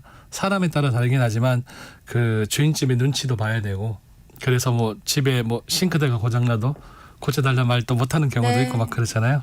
한국 만기 시 전세나 월세를 올릴까 봐 고민도 해야 되고 실제로 세를 올려서 이사를 자꾸 다녀야 되는 것도 고민이 되는 것도 만만치 않고요. 세보다면 이사를 다닐 때마다 직장과 멀어지고 자꾸 외곽으로 네. 밀려나가는 느낌도 들기도 하고 그리고 결혼해서 가정을 이루고 있다면 아이의 학교도 고려해야 되니 언제까지 계속 이사를 다닐 수 없다 이런 생각을 하는 분들 많습니다. 그래서 이사 걱정 없는 내 집 마련을 이번 기회에 해볼까 마음먹고 부동산을 다니다 보면 집값은 왜 그렇게 막 높은지 고민도 되고요. 이렇게 망설이게 되는데 이럴 때 돌아다니다 보면 뭐 전봇대 같은 데 있잖아요. 네. 근데 유독 눈길을 잡아끄는 광고들이 있는데 아마 한 번쯤은 보셨을 거예요. 5천만 원으로 내 집 마련을 할 수 있다. 뭐 조합원 모집 이런 광고들인데 네. 이 광고가 다 지역주택조합과 관련된 이야기거든요. 내 집 마련을 꿈꾸는 분들을 솔깃하게 만드는 이 지역주택조합에 관련된 이야기를 오늘 하려고 합니다. 네. 주변 시세에 비해서 상대적으로 저렴하게 이 모집가가 책정되는 지역 주택 조합으로 내 집 마련을 해볼까 고민하고 계신 분들 많이 계실 텐데요. 짠테크 SOS 돈 되는 라디오 서영로 원장님이 도움을 드릴 테니까요. 방송 들으시면서 궁금한 점 있으시면 문자로 많이 참여해 주세요. 참여하실 번호는 샵 9730번이고요. 짧은 문자는 50원, 긴 문자는 100원의 정보 이용료 있습니다. 또 콩 게시판 KBS 일라디오 유튜브 채널을 통해서도 무료로 참여하실 수 있으니까요. 많은 참여 부탁드립니다. 저희가 추첨을 통해서 모바일 쿠폰 선물로 드립니다. 일단 지역주택조합 아파트에 대해서 좀 더 자세히 설명을 해주시면 좋을 것 같아요.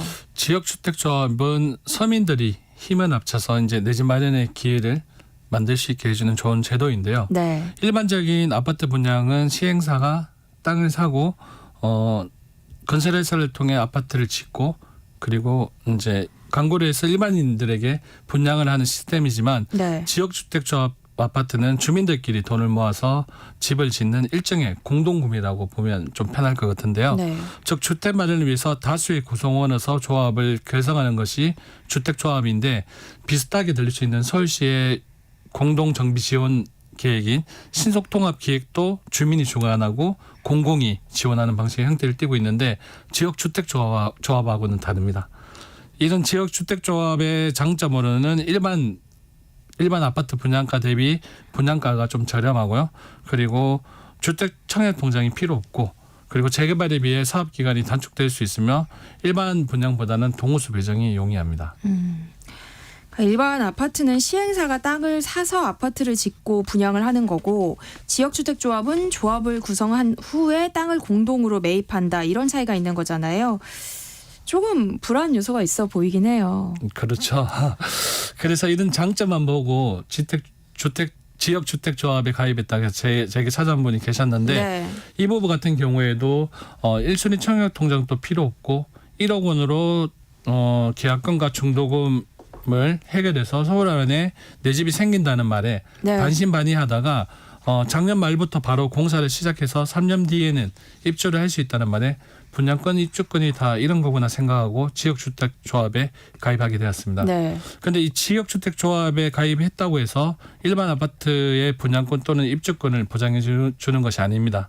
분양권이란 아파트 등의 분양에 건설회사와 분양 계약을 맺으면 생기는 권리잖아요. 네. 이 권리가 분양가의 10%에 달하는 계약금과 피라고 불리는 프리미엄이 붙었다면 프리미엄을 주고 권리를 얻게 되는 겁니다.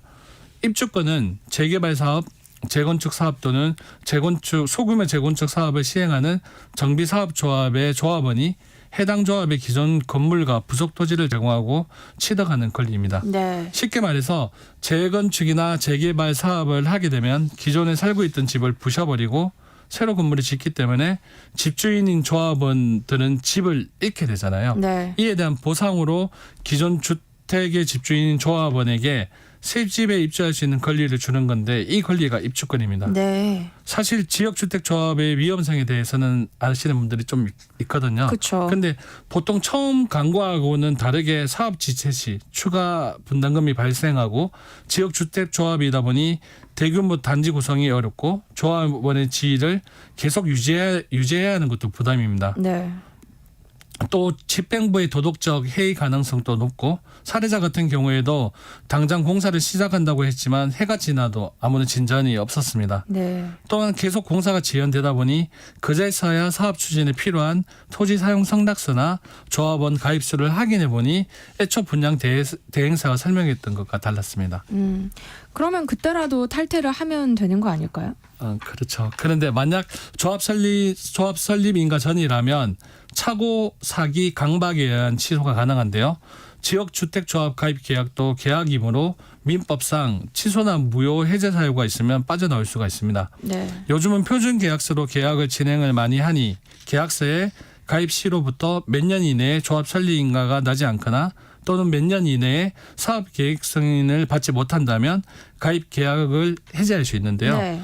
이런 조항이 있는가를 확인하고 만약에 이를 위반 시에는 약정 해제권을 이유로 대처하시면 됩니다. 이런 조항이 있는가를 좀 확인을 하셔야겠네요. 네네. 그럼 조합 설립 인가 후에는 방법이 없나요?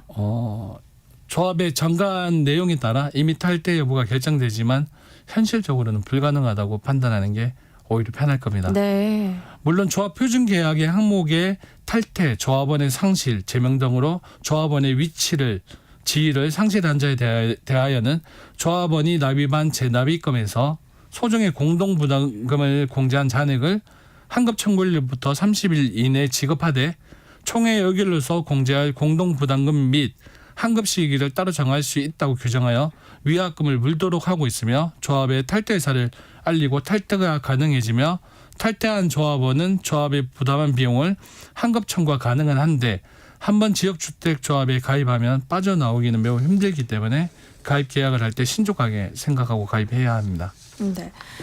정영교님이 지주택은 원수한테 소개시켜 주는 겁니다. 뭐 이렇게 보내주셨는데 사실 저도 이렇게 지나다니면서 단돈 얼마에 내 집 마련할 수 있다라는 네. 광고를 보고 솔깃해서 알아본 적이 있거든요. 근데 그때 이런 글을 봤던 것 같아요. 좀 네. 자세히 알아보기 시작하면서.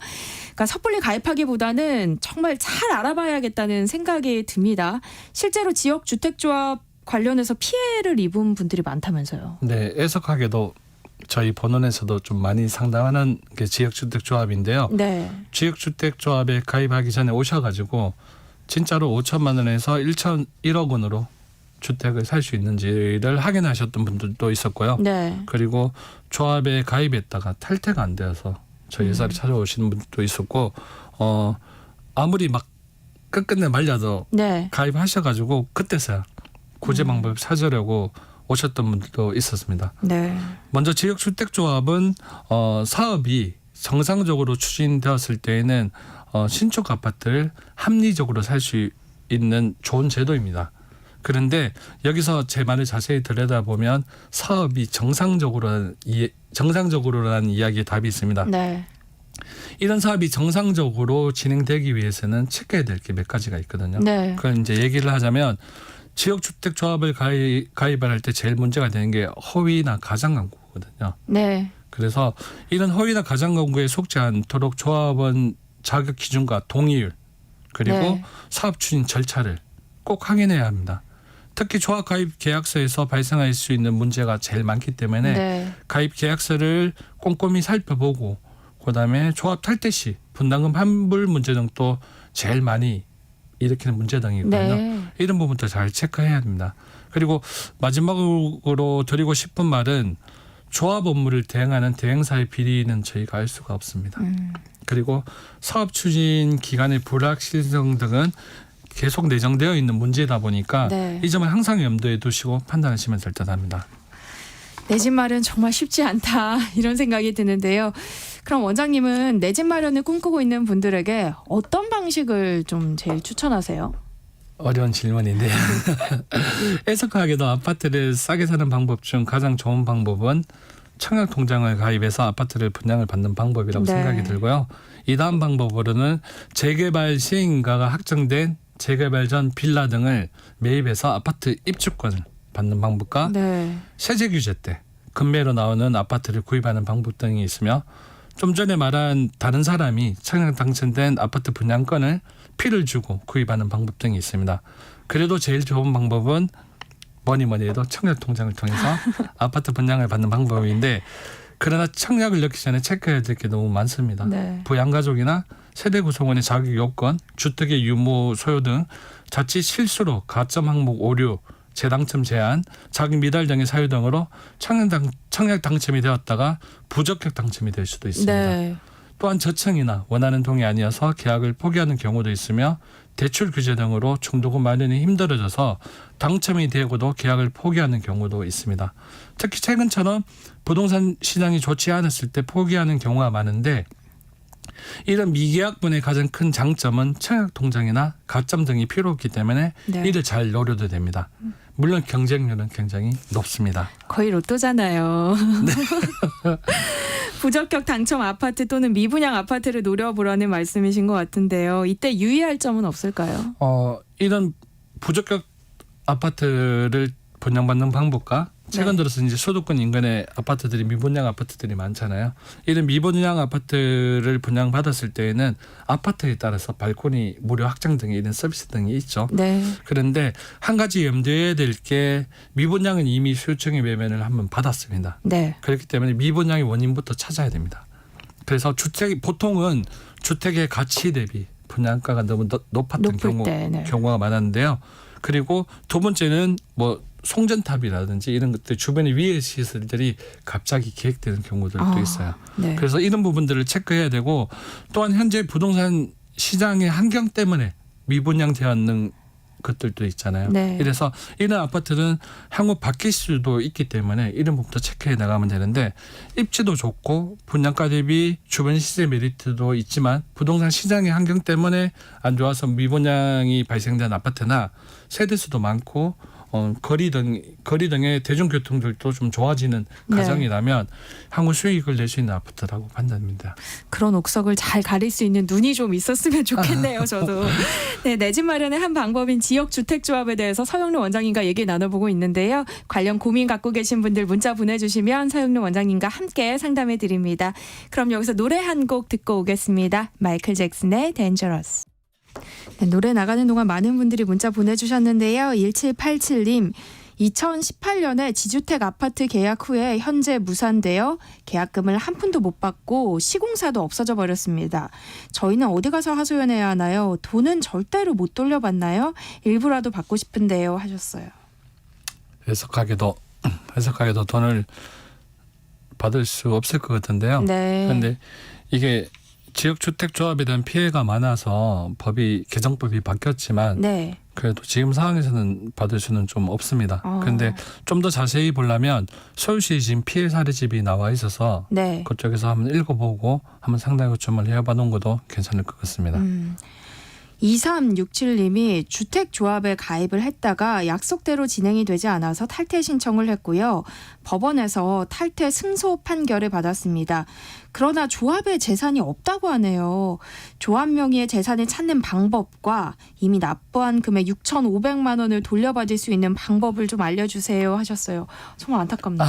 네.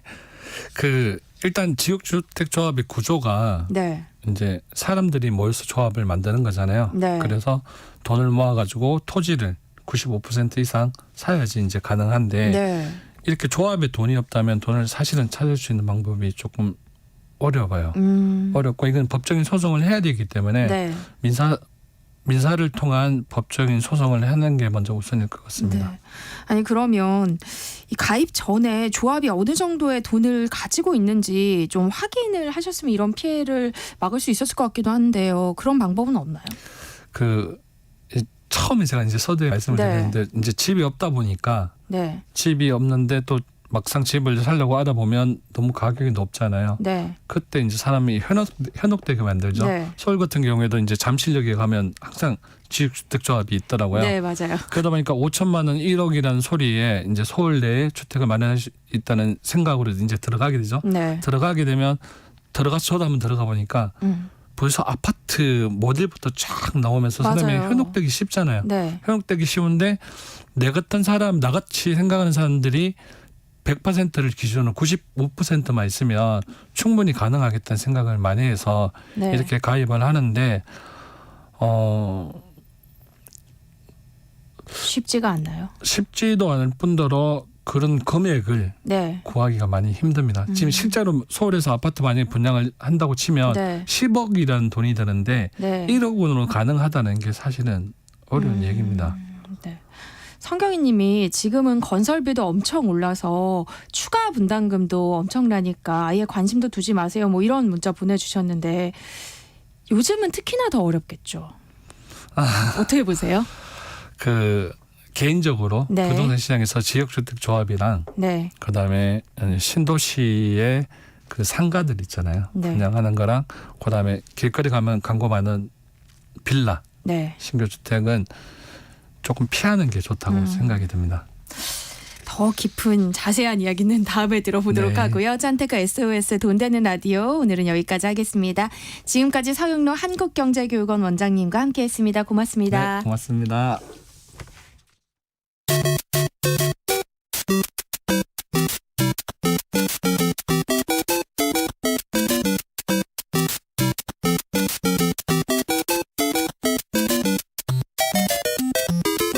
게임 아직도 그저 놀이로만 보시나요? 인문학적 관점으로 살펴보면 게임 속에 숨어있는 사회적 메시지가 보입니다. 해시태그 게임 인문학 이경혁 게임 제너레이션 편집장과 함께합니다. 어서 오세요. 안녕하세요. 이경혁입니다.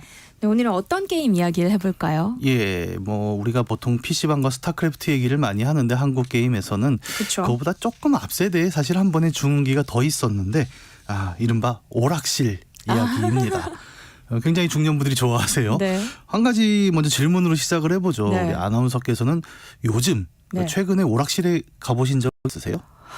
오락실 예전에 길에 가다 많이 봤던 것 같은데 최근에는 잘 안 보이죠. 네. 예, 오락실은 요즘 말로 이제 쇠퇴했죠.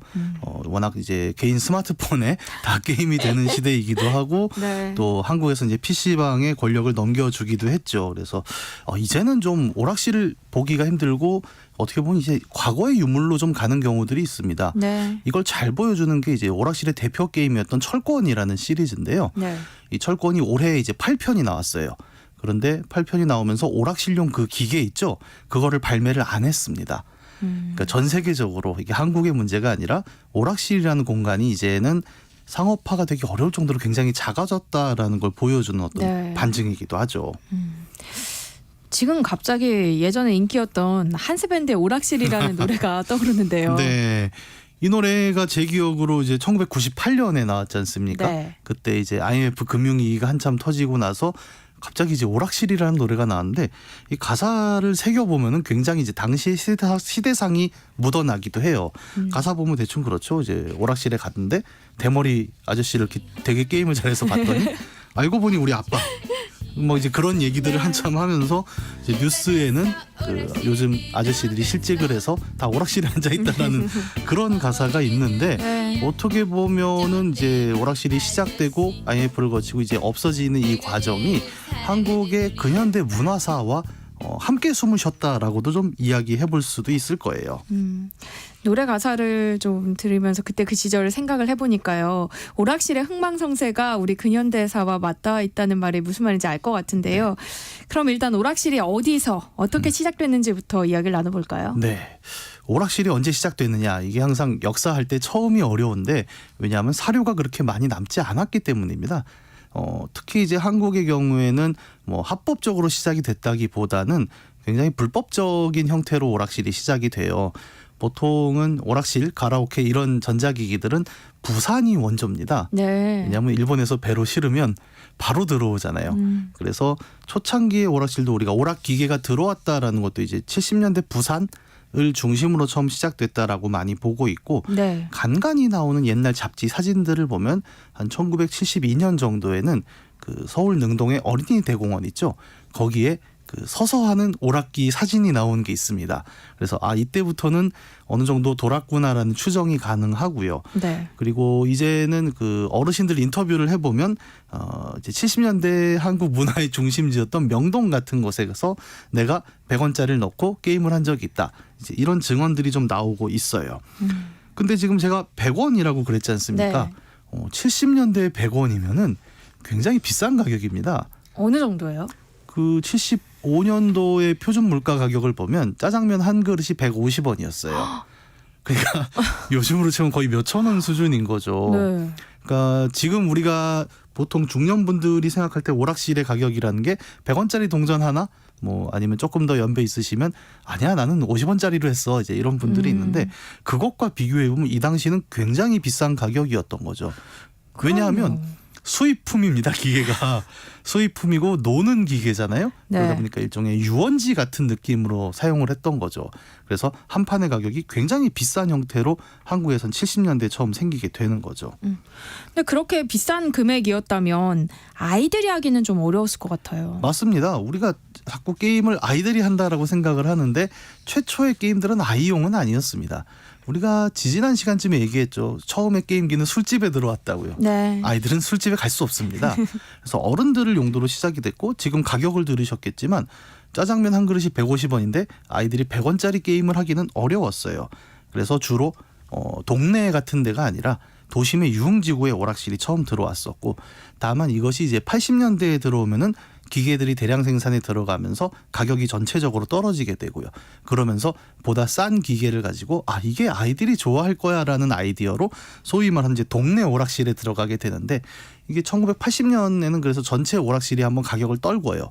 그래서 한 판에 50원으로 표준이 잡히게 됩니다. 네. 그래서 이 무렵에 아마 오락실 다니신 분들은 아니야 나는 한 판에 50원에 했어라고 말씀을 하시게 되는 거고요. 네. 이게 이제 정규 오락실이라고 한다면 또 많은 어르신들의 이제 기억에는 문방구 오락실이라는 게 있습니다. 기억나요? 네. 저 어르신인 거예요?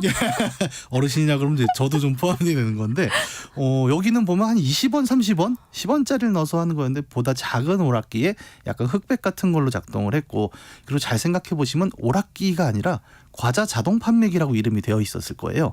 이게 법적으로는 오락기가 아닙니다. 과자가 나오는데 부가적으로 이제 게임이 된다는 형태로 팔렸던 이런 약간 우회하는 오락실들의 형태들이 좀 나왔고 네. 이러다 보니까 학교 끝나고 나오면 동네 오락실 갈까? 아니면 문방구에서 게임할까?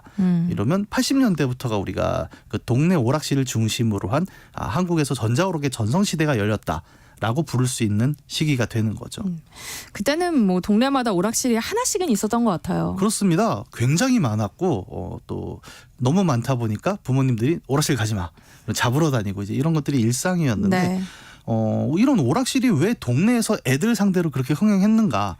이 얘기를 하기 위해선 가장 이제 먼저 짚어볼 수 있는 게 당시의 어린이 인구죠. 네. 요즘은 이제 출산율 문제 같은 걸로 굉장히 우리가 고민을 많이 하고 있는데 당시에 초등학생, 중학생 비중은 어마어마했습니다. 저도 제가 이제 어렸을 때 한 반에 한 50명에서 55명 정도였는데 저희 아들이 지금 한 반에 한 24명 정도더라고요. 그럼 절반 이상으로 줄어든 거죠. 네. 근데 당시에는 또 어린이가 그렇게 많았기 때문에 이 어린이를 대상으로 한 문화 상품들이 굉장히 장사가 잘 됐어요. 그래서 되게 재밌는 게 요즘은 어린이용 드라마가 없습니다. TV에. 그렇죠? 네. 예전에는 많이 사라졌죠. 네, 아이들 보라고 5시 반부터 6시 반까지 딱 제작하는 어린이 드라마가 있었던 시절이 있었고 네. 또 당시에 텔레비전 광고를 보면 어린이 운동화 같은 게 TV 광고를 해도 괜찮은 시절이었어요. 근데 요즘 그런 거 하면 이제 비싸서 못 하는 거죠. 그만큼 어린이 시장이란 게 굉장히 크고 넓었던 시절이었고 네. 그러다 보니까 동네에 오락실을 하나 차리면 아이들 인구가 너무 많은 거예요. 그리고 더불어 아이들이 마땅히 놀 데가 없었습니다. 뭐 요즘도 그렇죠. 근데 요즘은 그래도 뭐 학교에서 스포츠 클럽, 방과후 활동 같은 걸 많이 하지만 예전엔 그냥 공터가 전부였잖아요. 근데 네. 그런 아이들에게 50원짜리 하나면 굉장히 재밌게 놀 수 있다. 그리고 돈이 없어도 그냥 구경만 해도 재밌다라는 효과를 내면서 오락실은 아이들의 사교장으로서 한국에서 자리를 잡게 됩니다. 그런데 아이들의 사교장이라고 하기에는 오락실이 좀 험하고 무서운 분위기가 있었잖아요. 그렇죠. 이 오락실이 완전히 대중화됐다고 얘기하기 어려운 게 아마 이런 부분 때문일 거예요. 우리가 계속 이 코너에서 얘기를 하지만 돈 내고 논다는 건 한국에서 좋은 취급을 받지는 못했습니다. 그래서 오락실을 다니면 불량 학생이다. 라고 낙인이 많이 찍혔죠. 네. 근데 이게 뭐 선후 관계는 정확히 파악은 어렵지만 그러다 보니까 정말 불량 학생이 많기도 했습니다. 요즘하고 다르게 당시엔 또 실내 흡연이 되던 분위기였잖아요. 그러면 오락실에 모여 있는 이제 젊은 친구들 말고 어르신들이 막 흡연을 합니다. 근데 그 와중에 우리 중고등학생들도 막 묻어서 불량 학생처럼 되기도 하고요. 네. 이런 점점 불량배의 온상이 되다 보니까 선량한 친구들은 오락실에 가기가 힘든 거예요. 그러니까 저도 당시에는 못 갔어요. 무서워서 못 갔고 네. 특히 이게 여성에 대한 어떤 장벽으로 굉장히 크게 작용을 하면서 아주 대중적으로 게임하는 공간이 되기는 어려웠습니다.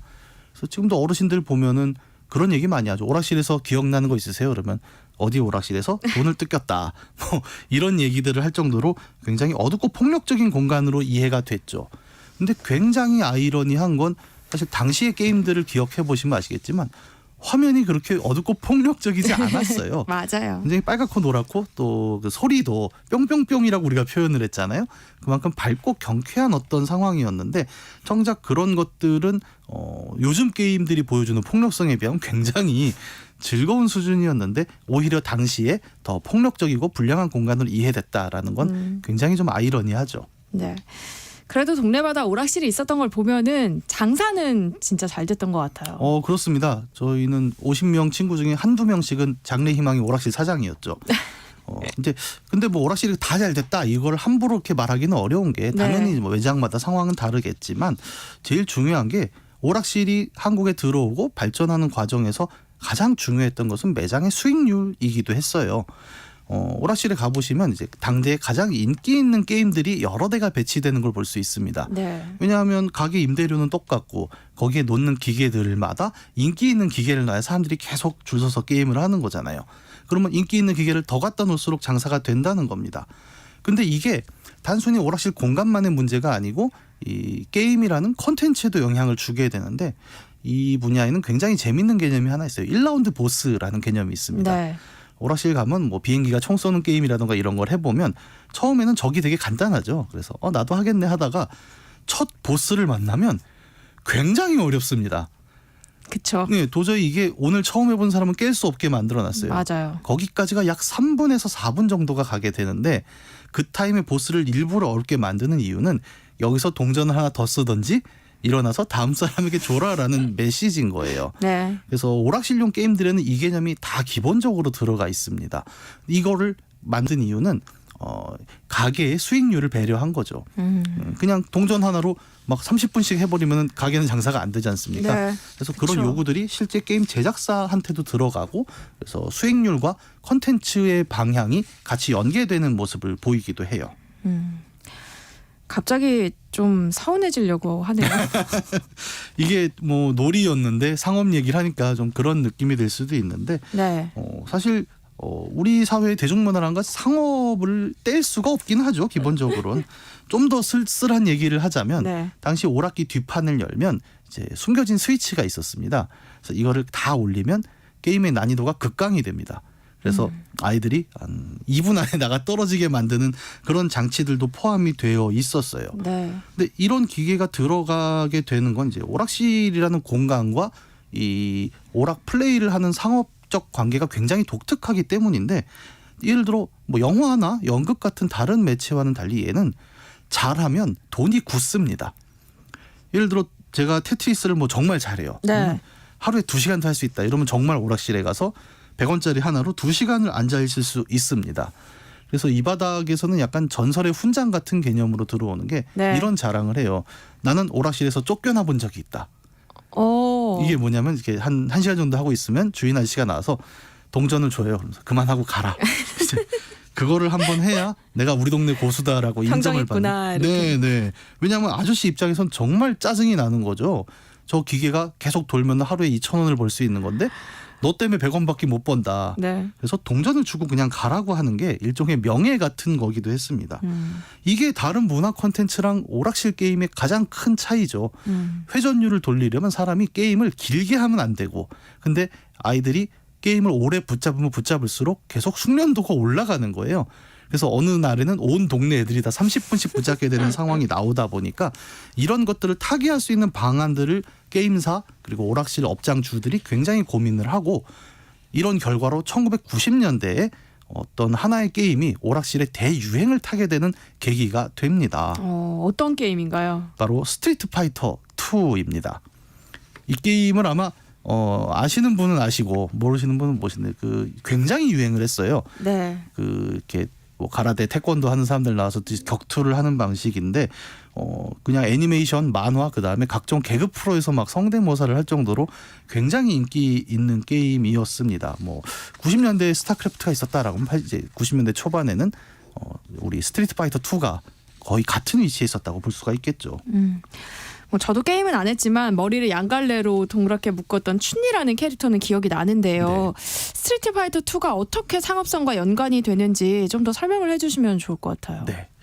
앞에 말씀드린 대로 오락실 업주 입장에서는 이제 기기 하나에 사람이 2분의 3분에서 한 번씩 계속 바뀔수록 회전율이 올라가고 수익이 올라가는 구조입니다.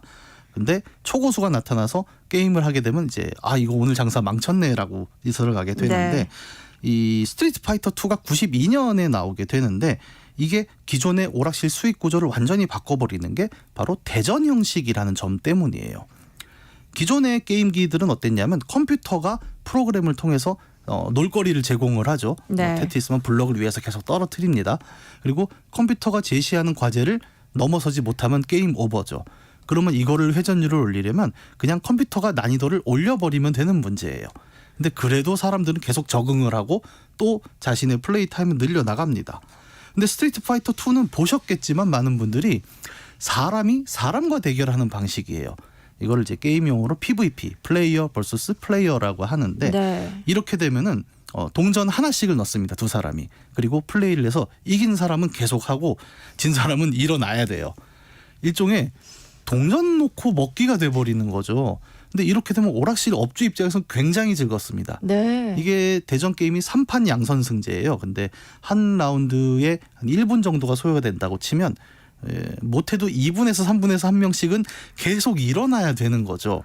회전율이 좋은데요. 어마어마합니다. 그래서 이게 사람과 사람을 붙이면 또 어떤 장점이 있냐면 익숙해진다는 게 불가능해져요. 기계는 우리가 반복 숙련을 하면 고수에 다다를 수 있지 않습니까? 네. 근데 사람은 저 사람도 발전을 하는 거예요. 그러니까 영원한 고수가 나올 수가 없으니까 한 사람이 뭐 동전 하나로 30분을 할 수 있는 상황이 아니게 되는 네. 거죠. 그래서 많은 게임 업장들이 스트리트 파이터를 주력으로 밀게 되는 거죠. 오락실 주인 입장에서는 정말 효자 게임이었겠어요. 어마어마했습니다. 그래서 많은 오락실들이 아예 다른 기계들을 밀어내고 스트리트 파이터만 깔아놓는 현상들도 나오게 돼요. 네. 예를 들어 테트리스, 너구리 뭐 이런 거는 저희 동네에도 이제 너구리 한 70판을 가는 누나가 한 명 있었습니다. 근데 이런 분들이 이제 너무 많아진 거예요. 이게 80년대 초반만 해도 컴퓨터 게임이라는 게 사람들에게 익숙하지 않았지 않습니까? 네. 90년대에 오게 되면은 어렸을 때부터 그걸 10년씩 잡아온 사람들이 오락실에 한번 앉으면 이건 방도가 없는 거죠. 근데 그러다 딱 그 찰나의 92년에 스트리트 파이터가 그러면 사람과 사람을 대전시키자라는 방식으로 바꾸면서 이제는 영원히 우리가 서로 벗어날 수 없는 경쟁 안에 들어가게 되다 보니까 다시 회전율이 살아나기 시작을 한 거죠. 그래서 제가 기억하는 것도 우리 동네 오락실이 기계 한 30대 되는 대형 오락실이 있었는데 스트리트 파이터가 유행을 하니까 30대 중에 20대를 스트리트 파이터로 바꾸는 거예요. 그러면 왜냐하면 오락실 업주 입장에서는 줄이 굉장히 또 길지 않습니까? 기계가 적으면.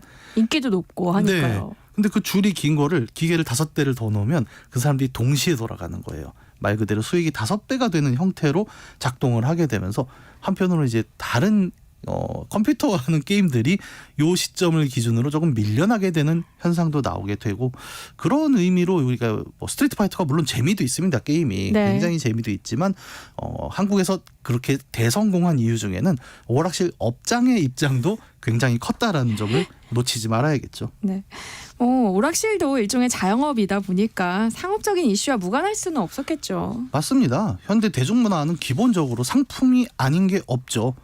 비단 게임뿐만이 아니라 오늘날 우리가 향유하는 모든 대중문화 컨텐츠가 기본적으로 상품의 속성을 갖고 있다고 봐야 될 거고요. 네. 예를 들어 상품의 속성 때문에 많이 변화한 게 이제 방송 같은 경우죠.